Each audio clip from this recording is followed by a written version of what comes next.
About 3 weeks ago, I had the pleasure of driving with my daughter Betsy up to Minnesota to visit my sister, which I try to do 2 or 3 times a year. And at that time, it was just as finally the leaves were beginning to turn up there, not down here. And it had a wonderful visit, mostly sitting around the kitchen table talking and cooking and talking. It was a great visit. And at the end of the visit, I think it was a Sunday, which is why I wasn't here. And we were driving, we got in the car around, I guess around 8 o'clock in the morning, and we had all our bags in the car. We had rented this car. And my dear sister even made us little sandwiches that she did in little, how would I say, it's not just a sandwich, but she even cuts them into quarters right in the diagonal and wraps them all up for us and puts in all little treats and goodies for us. So we had our goodies and we were ready to return back to St. Louis. And so we got in the car and we're driving, and before you get on the big, 2-lane highway, first I think it was on Highway 63, we're driving through the beautiful Minnesota countryside, which at that point is 100% cornfields. And we were driving along, and of course cars are so fancy nowadays that they give you all kinds of information, including a light going off on the dashboard, as my daughter was driving, saying, you are losing air in your passenger side rear tire. And so we stopped and we got out and looked, and lo and behold, yes, the tire was sort of soft. It was losing air. And there we were. We were in the middle of the cornfields, and we were down in a valley. And of course, what does one do when one finds oneself out in the middle of nowhere with a flat tire or something that's on its way to becoming flat? We call customer service. How many people in here have a story about customer service? Raise your hand. I would like to see. Is there anybody who does not? Well, of course, first we realized as we got out our phones that we were in this valley and there was hardly any service at all because the phones couldn't get the signal. So we slowly drove the car at least up to the top of the next hill so that we would get better service. And then we tried calling customer service. The first customer service person that we called, we couldn't understand, because of course we had a fuzzy reception, and also predictably nowadays this person was probably talking to us from either Mumbai or from the Philippines. And so they were trying to give us directions, but we really couldn't hear them very clearly. So that transmission came to an end, and we hung up. And then we called back again. And we were on the line with another person. And of course, they're saying, well, where are you? We need to, we'll send you an Uber. Because they were making the assumption that we're probably in suburban America, or most likely they thought we were in a place that looked like New York City, and we just had to call an Uber. And we said, well, we really don't know where we are. We're in the middle of the cornfields. We don't have a mile marker because we weren't on the divided highway, where they have the mile markers, So then the next question was, well, then please give us your longitude and latitude. Oh, no.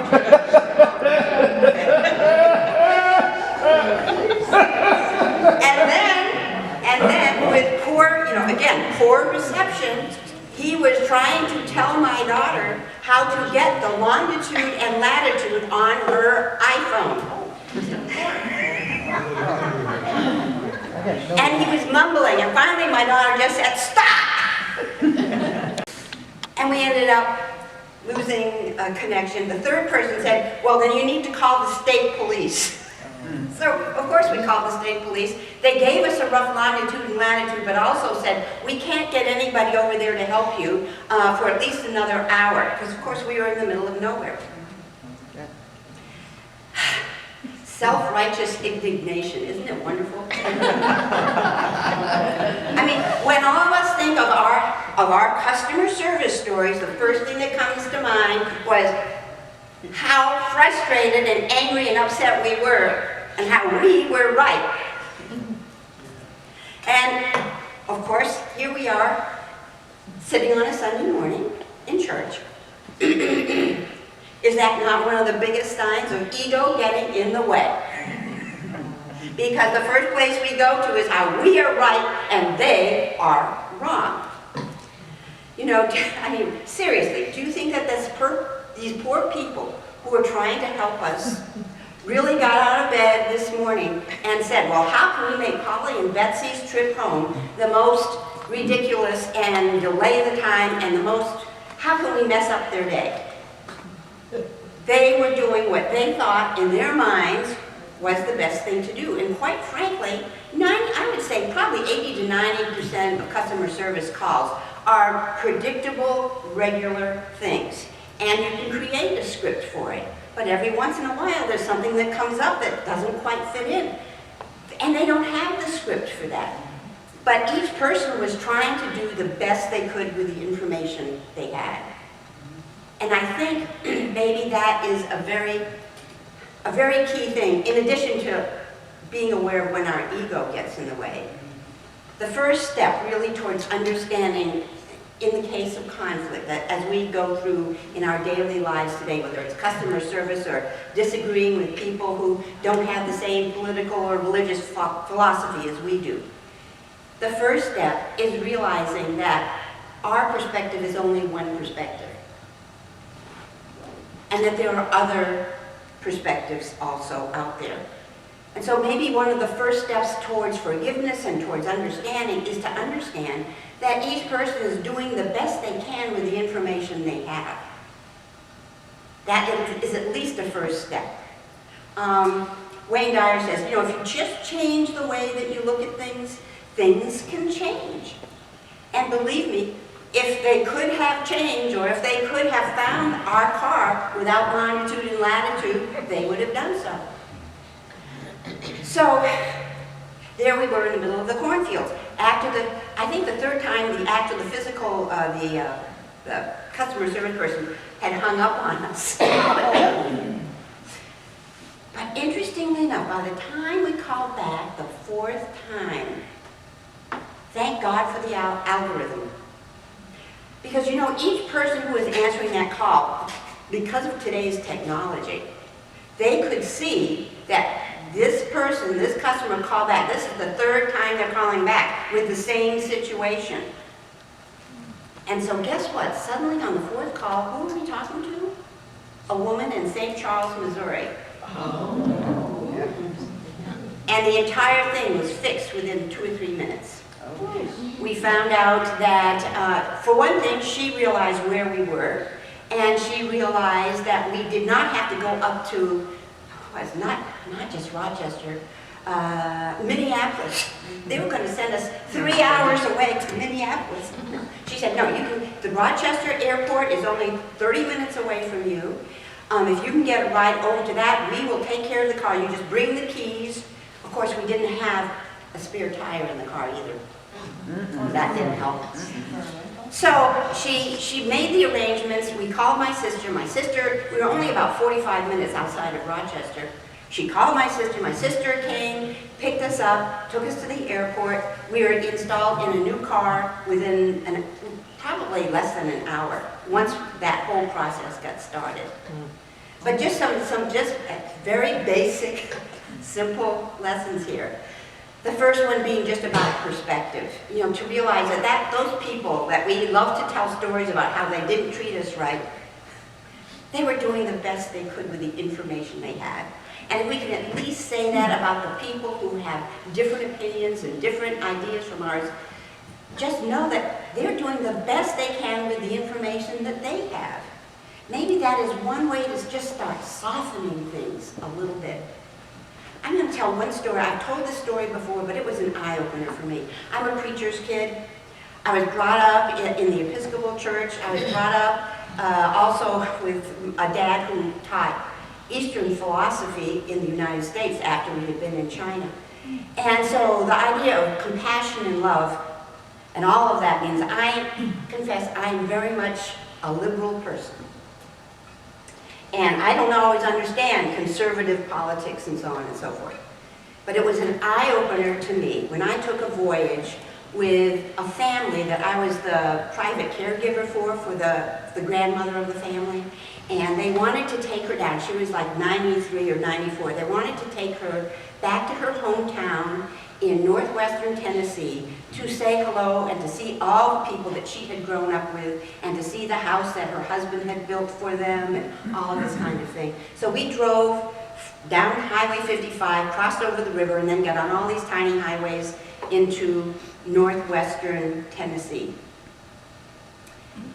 As we drove down, we went through town after town after town where all the storefronts were closed because all those businesses had disappeared because of big box stores. Yes. And when we got to the little town, we realized it was almost entirely populated by people over the age of 65 because all the young people had left because they needed jobs. And is it any wonder that there was distrust of big business and distrust of big government, that somehow these people saw themselves as victims of a lot of things, and in some ways they really were. And it really sort of made me understand why it is that people would have so much distrust of government or so much distrust of other people.